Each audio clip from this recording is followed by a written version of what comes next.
Hello Empuraan എന്ന ചിത്രത്തിൻ്റെ 2 ദിവസത്തെ തമിഴ്നാട് പ്രീസെയിൽ കളക്ഷൻ റിപ്പോർട്ടാണ് ഇന്നൊരു വീഡിയോ ഭാഗത്ത്. വീഡിയോയിൽ മുൻപ് വീഡിയോ ലൈക്ക് ചെയ്യുക, ചാനൽ സബ്സ്ക്രൈബ് ചെയ്യാൻ വേണ്ടി ശ്രമിക്കുക. മോഹൻലാൽ, പൃഥ്വിരാജ്, മഞ്ജു വാര്യർ, ടൊവിനോ തോമസ് എന്നൊക്കെ പ്രധാന കഥാപാത്രങ്ങളായി മാർച്ച് 27 റിലീസിനെത്താൻ പോകുന്ന ചിത്രമാണ് എമ്പുരാൻ. എല്ലാ സിനിമാ പ്രേമികളും ഒരേപോലെ എമ്പുരാൻ എന്ന ചിത്രത്തിൻ്റെ ഓരോ അപ്ഡേഷനും അറിയാൻ വേണ്ടി ഏറെ ആകാംക്ഷയോടെയാണ് കാത്തിരിക്കുന്നത്. ഫൈനലി എമ്പുരാൻ എന്ന ചിത്രത്തിൻ്റെ ഏറ്റവും പുതിയ കളക്ഷൻ റിപ്പോർട്ടൊക്കെ പുറത്തുവന്നിരിക്കുകയാണ്. ഇന്നലെ ആയിരുന്നു എമ്പുരാൻ എന്ന ചിത്രത്തിൻ്റെ അഡ്വാൻസ് ടിക്കറ്റ് ബുക്കിംഗ് ഒക്കെ ആരംഭിച്ചിട്ടുണ്ടായിരുന്നത്. ഇപ്പോൾ ഇതാ കേരള കളക്ഷന് പിന്നാലെ 2 ദിവസത്തെ തമിഴ്നാട് ബോക്സ് ഓഫീസ് കളക്ഷൻ റിപ്പോർട്ടും ആരാധകർക്ക് മുന്നിൽ പുറത്തുവന്നിരിക്കുകയാണ്. ചിത്രത്തിന് 2ാം ദിവസവും അത്യാവശ്യം മികച്ച പ്രീസെയിൽ ബുക്കിംഗ് ആണ് ചിത്രത്തിന് നടക്കുന്നത്.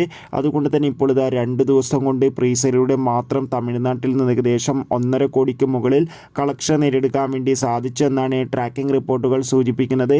കാത്തിരിക്കാം കൂടുതൽ ബോക്സ് ഓഫീസ് കളക്ഷൻ റിപ്പോർട്ടിനായി.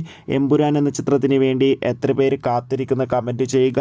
ചിത്രം മാർച്ച് 27 റിലീസിനെത്തുക. അടുത്തൊരു വീഡിയോയിൽ കാണുമ്പോൾ എവർക്കും ബൈ.